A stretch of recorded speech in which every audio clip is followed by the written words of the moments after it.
Walkie Talkie with Rashu. සින්දු ලියන කට්ටිය, සින්දු කියන කට්ටිය, රංගපාන කට්ටිය මේ හැමෝමත් එක්ක මම කතා කරනවා. ඉතින් තාම මම මෙච්චර කාලයකට සින්දු ලියන කෙනෙක් එක්කන් ආවේ නෑනේ. හැබැයි උන අද මාත් එක්ක ඉනවා ෂෙහාන් ගලගිටියාව. ලංකාවේ ගොඩාක් කට්ටිය ආදරය කරන වචනවල අයිතිකාරයෙක් තමයි මේ ඉන්නේ. කොහොමද අයියේ? හොඳින් ඉන්නවා, සතුටින් ඉන්නවා. ඉතින් අද ඔයාලගේ වැඩසටහනට ආවා සතුටින් මේ වැඩේ කරන්න. ඔයගොල්ලෝ කාලාන්තරයක් තිස්සේ රෙෂින්ලා හැම රේඩියෝ වල වැඩ කරලා දැන් එළියට ඇවිල්ලා එළියට බහලා ලස්සන නිදහසේ වෙන වැඩක් කරන් යනවා. මම ආසයි එහෙම තරුණ තරුණියෝ වෙනස් වෙන දේවල් වලට සහභාගී වෙන්න ආසයි. ඉතින් සතුටින් ආවා ඔයාලගේ වැඩසටහන. බොහොම ස්තුතියි. රයිට් දැන් සින්දුවක් කියලා කියන්නේ සතුට දුක මේ හැඟීම් ඔක්කොගෙම එකතුවක්නේ. එතකොට එක එක වෙලාවට සින්දු ලියන්න ඕන විදිය වෙනස්. ඔයා කොහොමද මේ වැඩේ කරන්නේ? ඔව් දැන් ඔතන නංගි දැන් මේ වෘත්තීය මට්ටමට ආවහම ගායකයෙක් ගායිකාවක් සංගීත කණ්ඩායමක් චිත්‍රපට අධ්‍යක්ෂකවරයෙක් ඉතින් අපිට දුරකථන ඇමතුමක් දෙනවා මෙන්න ෂහන් මේ වගේ වැඩක් කරන්න ඕන කියලා. ඔන්න ඔතෙන්දි තමයි පටන් ගන්න තැන. රයිට්. එතකොට දැන් අර ඉස්සර වගේ හිත ලියන කාලයක් දැන් වෙලා නැහැ. මොකද දැන් මම අවුරුදු 25ක් විතර දැන් මේ ඉන්ඩස්ට්‍රි එකේ සින්දු ලියනවා. එතකොට අර විදිහට ඉතින් කවුරු හරි ඉල්ලීමක් කරාම තමයි ඉතින් නිර්මාණ වලට එකතු වෙන්නේ. එකතු වෙන්නේ. දැන් එහෙම ඉල්ලීමක් කරන දැනට එන්න කලින් ඔයා සින්දු ලියන්න මුලින් පටන් ගත්තේ කොයි විදිහටද? ඔයාගේ සින්දුවක් මුලින්ම එළියට ගියේ කොහොමද? ඔව් දැන් මෙහෙමයි. ඕක ඉස්සලා මම ගයන් මල්ලිගේ වැඩෙත් පටන් කිව්වා. දැන් මුලදී අපි කරන්නේ මෙහෙමනේ දැන්. අපිට දෙන එක ප්‍රශ්න. ශේෂ්ත්‍රයට ඇවිල්ලා නැහැනේ. ශේෂ්ත්‍රයට ඇවිල්ලා නැහැ. ශේෂ්ත්‍රයට එන්න නම් මොකද්ද කරන්න ඕන කියන තැන අපි හොය ඉන්නවනේ. දැන් මේ මොන හරි දෙයක් කරන්න ඕන කියලා. දැන් නිවේදිකාවකුත් එහෙමනේ. කොහොමද මේකට එන්නේ? ඔළුව දාගන්න. එතකොට ඉතින් ඒ කාලේ ඉතින් මම ගීත එකතු කරා. ගීත ලිව්වා. පොත්වල එකතු කරා. එකතු කරලා සමහරලාට නිෂ්පාදකයන්ට පෙන්නවා. කැසට් නිෂ්පාදකයන්ට පෙන්නවා. සංගීත කණ්ඩායම් වලට පෙන්නවා. එතකොට පළවෙනි ගීත උනේ එහෙමයි සංගීත කණ්ඩායමකට තමයි මම ගීතය ලිව්වේ. ඔය ජීවිතේ මල්ල අපේ අම්මා ඉන්න කල් කියන සින්දුව. ඊට පස්සේ එතනින් තමයි ඔන්න පාර ඇරුනේ. ඊට පස්සේ අර ඉතින් අපි වෘත්තීය මට්ටමට ඇවිල්ලා ෂහාන් ගලහිටියාව කියලා පොඩ්ඩක් නම හැදිලා එනකොට ඔන්න අර දෙවෙනි කතාව එනවා. අපි හොයන් එනවා. ඉතින් එහෙම මේ වෙනකල් ඉතින් චිත්‍රපට අධ්‍යක්ෂකවරු කැසට් නිෂ්පාදකවරු ගොඩාක් දෙනෙක් එක්ක මම අල විදිහට ඉතින් වැඩ කරලා තියෙනවා. වැඩ කරලා තියෙනවා. එතකොට මේ එතනින් පස්සේ එන්නේ ෆිල්ම් වලට. මෙහෙමයි.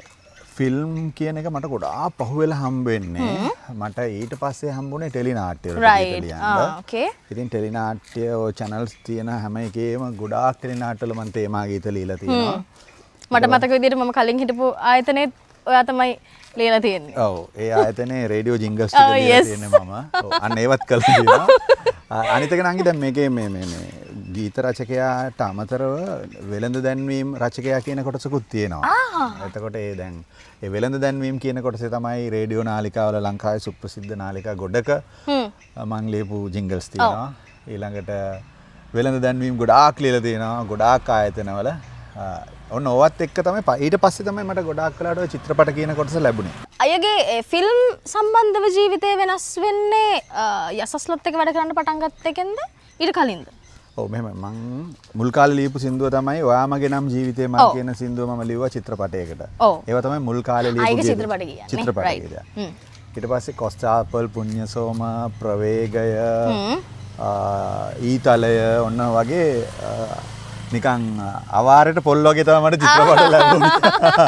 කාලේ අවුරුද්දකට ලැබෙනවා ආය ලැබෙන්නේ නැහැ. එහෙම ඇවිල්ලා 2000 දැන් ඔය අපි 20 වගේ වෙනකොට අපේ ටීම් එකක් හැදෙනානේ වාසව මල්ලි, අසස් මල්ලි අපි හැදෙන ආදරණීය ප්‍රාර්ථනා චිත්‍රපටයේදී තමයි මට වැඩිපුර එක චිත්‍රපටයක සින්දු හම්බෙන්නේ. ඒකේ සින්දු 4ක්ම මට ලියන්න හම්බෙන්නේ. අන්න එතනින් එහාට දැන් වෙනකොට මට සාමාන්‍යයෙන් අවුරුද්දට චිත්‍රපට 10ක් විතර සින්දු ලියන්න එන තැනට දැන් ඇවිල්ලා තියෙනවා. මගේ ඇත්තටම ලොකු ආශාවක් තිබුණේ චිත්‍රපට වලට ගීත ලියන්න. හැබැයි ඉතින් ගීත ලියන්න බෑනේ. ඉතින් ගීත ලියන්න මාව ගන්න එපා. ඊට පස්සේ මුල් කාලේ මට එහෙම අඩුවෙන් ලැබුණත් දැන් මාව මම දන්නේ චිත්‍රපට නිෂ්පාදකයෝ එහෙම මාව දැන් චිත්‍රපට ශාස්ත්‍රයට අරන් තියෙනවා. මම ආසම කරපු දෙයක් මොකද ගීත රචකයෙක් ගිහිල්ලා අවසානයේට මම හිතන්නේ වැඩ කරන්න ඕන ප්ලැට්ෆෝම් එක තමයි චිත්‍රපට. ඔව් ඉතින් නවතින පුළුවන් ලොකුම තැනක් ලොකුම තැන සහ තෘප්තියත් වැඩි. ඒ කියන්නේ අර ලොකු ස්ක්‍රීන් එකේ ගිහිල්ලා මම ලියපු සින්දුවක් මම මෙහෙම බලන් ඉන්නකොට එන හැඟීම අති විශාලයි. ඉතින් ඒකට මං හරි ආසයි. ඒක නිසා දැන් මේ දවස්වල චිත්‍රපට තිරපිටපත් කියවමින් ඒ ලැබුණු චිත්‍රපටවල ගීත ටික ලියාගෙන මගේ කාලේ ඉතින් හොඳට ප්‍රයෝජනවත්ව ගත කරනවා. ශෙහාන් අයියාගේ සින්දු ගැන කතා කරන එක කොහොමත් අපිට කරන්න අත්‍යවශ්‍ය දෙයක්. හැබැයි ඊට අමතරව ගලේ කෙටු කවි ගැන කතා කරේ නැති වුණොත් එහෙම අද මගේ ප්‍රෝග්‍රෑම් එක වැඩක් නැහැ. ඔය ගලේ කෙටු කවිය කොහෙන්ද පටන් ගත්තේ? හරි ඒකත් උත්තර දෙමුකෝ. දැන් ඇවිල්ලා දැන් මෙහෙමනේ නංගි. ඔක පටන් ගත්තේ කොරෝනා කාලේ. දැන් කොරෝනා කාලේ අර මතකනේ අපි ගෙදරට වෙලා පාරේ කරත් වෙනකල් බලන් ඉන්නවා එළවලු වෙනවද මස් වෙනවද අත්‍යවශ්‍ය සේවා වෙනකල් අන්න රයිට් අර කොටුවේ හිර වෙලා ඉන්න කාලේ මට ඇත්තටම දැන් අපේ ඉන්ඩස්ට්‍රි එකත් නතර වුණා සින්දු අපි රෙකෝඩ් කරන්න බෑ වොයිස් ආටිස්ට් වගේ ගන්න බෑ දැන් ගෙදර ඔය ඉන්න වෙලාවේ එක එක දේවල් මම try කරා දැන් මේ ඒ කාලේ ඉතින් හොඳට මේ Facebook එහෙම TikTok මේ platforms මතුවෙලා ආවට හැබැයි ශෙහාන් ගල හිටියාව ඒ platform වල නැහැ.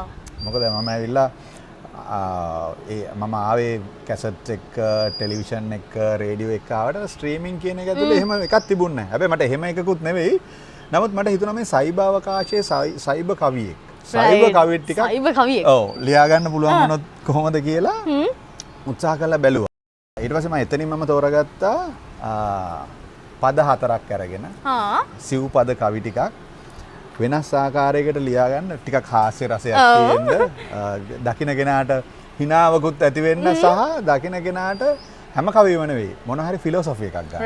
මොකද්ද මම මේ ලියන්නේ කියන එක. ඉතින් ඕක ඇතුලේ තියෙනවා සමහර කවි වලට පින්තූරයක් දාලා අපි ලියන්නේ. ඉතින් ඒ දවස්වල Facebook එකේ මට හිට් වෙලා යන පින්තූරයක් අරගත්තා ලිව්වා. ඔව් අරගත්තා සහ මට එවනවා.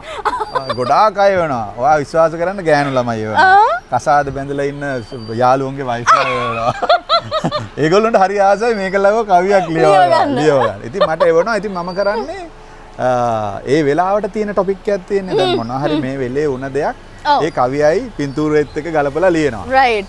ඔයා කියන්නේ දැන් මම ලියලා තියෙනවා මේ අවුරුදු 6ට කවිය 900 ගාණක්.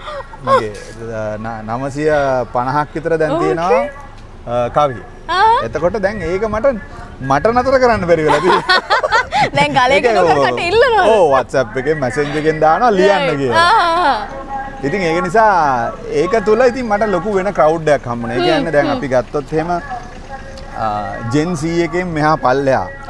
මගේ දුවලගේ වයස පොඩි වයස අයව ඒ TikTok එහෙම ඉන්න අය ගොඩ දෙනෙක් මට දැන් මගේ කවි රස විඳින අය වෙලා තියෙනවා සහ ගලේ කෙටු කවිය කියන එකෙන් පස්සේ තමයි ගීත රචක ශෙහාන් ගල හිටියාව කියලා සමහරව හඳුනගන්න.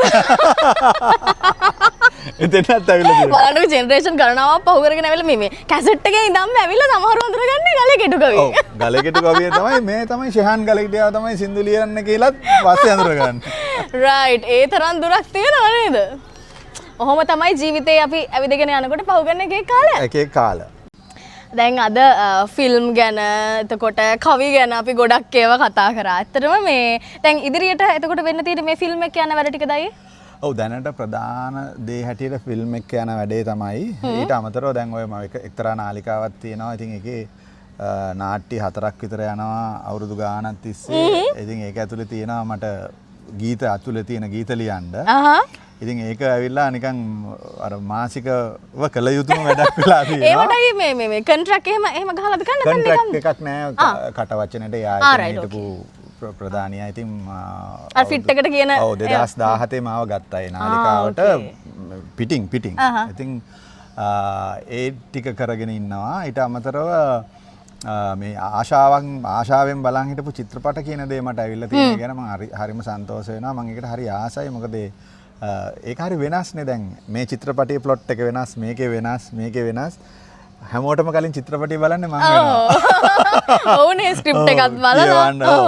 ඒකල්ලා ඒ සින්දු ටිකත් හදාගෙන ඒකෙන් ඉඳගෙන චිත්‍රපටයේ ප්‍රීමියර් එක දවසේ ඒක බලනකොට හරිම තෘප්තියක් ලැබෙනවා. මං ගැන මට අඩුපාඩු මොනවද තව හදාගන්න තියෙන්නේ, තව කොහොමද ඉදිරියට යන්නේ කියන දේවල් ටිකත් හදා ගන්නවා. ඊළඟට අපි මෙහෙම දෙයක් තියෙනවා නම් දැන් මේ අපේ ඉන්න රට ඇතුලේ අපිට විවිධ ගැටලු තියෙනවා. තෙල් නැති වෙනවා, ගෑස් නැති වෙනවා, දේවල් තියෙනකොට කාලෙන් කාලට මොනවම හරි දෙයක් එනවනේ. දෙයක් වෙනවා. ඒතකොට මේ ලෝකෙට මේ කලාකාරයෝ කියලා જાතියක් එවලා තියෙන්නේ ඒ මිනිසුන්ගේ හිත හදන්නේ. රයිට්. තේරෙනවනේ.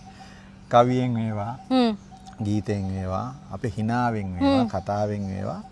ඒ තාරුණ්‍යයේ ඉඳලා ඒගොල්ලොන්ට අපි කියන්න ඕන මේක උතුම් රටක්. හරිද? මේ වගේ භූමියක අපි ඉපදෙන්නේ ඇයි? අපි මේ භූමිය තුල ඉඳගෙන මේ රටත් ආරක්ෂා කරගෙන අනාගත පරපුරත් ආරක්ෂා කරගෙන යන්න ඕන. මේ තමයි අපිට ලැබුණු කුරුළු කූඩුව ලංකාවේ. මේ කුරුළු කූඩුව බය වෙන්න දෙයක් නැහැ. මේක සබාදාමෙන් අපිව රකින්නවා. ගෑස් ටිකක් නැති වුණා කියලා මැරෙන්නේ නැහැ. දර කැලක් හරි පත්තු කරගෙන ඉන්න බලා. ඔය කිසිම දෙයක් වුණත් බය වෙන්න දෙයක් නැහැ. ඔයගොල්ලෝ තරුණයෝ හින්දා මම ඕන ධනිස් දෙකට කකුලට මේ ශක්තිය දෙන්නේ. හරිද? ඒක බය නැතුව මේ රටේ ඉන්න. ඔයගොල්ලොන්ට අනාගතයක් තියෙනවා. මම මේ දේශපාලනේ නෙවෙයි කතා කරන්නේ. මම මේ කතා කරන්නේ සබාදහම. ඇත්ත. ඉතින් ඒක නිසා මේ දවස්වල මගේ යුතුයකම තමයි සෝෂල් මීඩියා හරි කොහෙන් හරි වේවා මේ තරුණ හිත් හදන එක.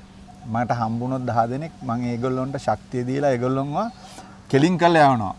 හරිද? ඒක මගේ යුතුයකමක් සහ මම ශහන් ගලහිටියාව කියන මිනිසා මේ ලෝකෙට එවලා තියෙන ඒක කරන්න කියලා මම හිතනවා. right. ඔන්න ඔයක තමයි අවසාන වැඩ පිළිවෙල මම කරයි යන. wow හරිම ෂෝක්. අතන මේක මමත් පොඩක් සංගීත වෙලාවකට හිටිය එක තමයි. බොහොම ස්තුතියි අයියේ. ලස්සන වචන අපිට දෙනවට අපේ හිත හදනවට ඒ වගේම අද වගේ ප්‍රෝග්‍රෑම් එකකට ආවට. හරි. එහෙනම් ශක්තිමත්ව ජීවත් වෙන්න බය වෙන්න එපා. හැම මොහොතම සතුටින් ගත කරන්න. හැම මොහොතම සතුට කඩේ ගන්නත් නැහැ. සුපර් මාකට් එකෙත් නැහැ. කවුරුත් ඔයාලට ගෙනලා සතුට කියලා දෙන්නෙත් නැහැ. ඒතකොට දුන්නට ගන්නත් බෑ. ඒතකොට සතුට තියෙන අපේ හිතේ. ඒතකොට හිත පේන්නෙත් නැහැ. ඔව්. ඇහැ පේනවා මේ අත් කියයි හිතක් නැහැ. හිත හැම වෙලෙම හට ගන්නවා නිරෝධ වෙනවා. සමුදය නිරෝධ. ඔතෙන්ට අපි සතුට තියාගෙන ඉන්න සතුට තියාගෙන ඉන්න හැම මිනිස්සෙත් එක්කම සතුටින් ඉන්න. හැම කෙනාටම සතුට දෙන්න සතුට ඉබේ ගලා එයි. එතකොට සල්ලි වලට වඩා සුවපත් ජීවිතයක් ලැබෙයි. එහෙනම් ජය වේවා. ශෙහාන් ගලහිටියව කියන නිහතමානී මිනිස්සයාගෙන් අපිට හම්බුන හොඳම පණිවිඩය ඒක. එහෙනම් ආයෙ දවසක හම්බෙමු. ජය වේවා. අනිවාර්යෙන්. Walkie Talkie with Rashu.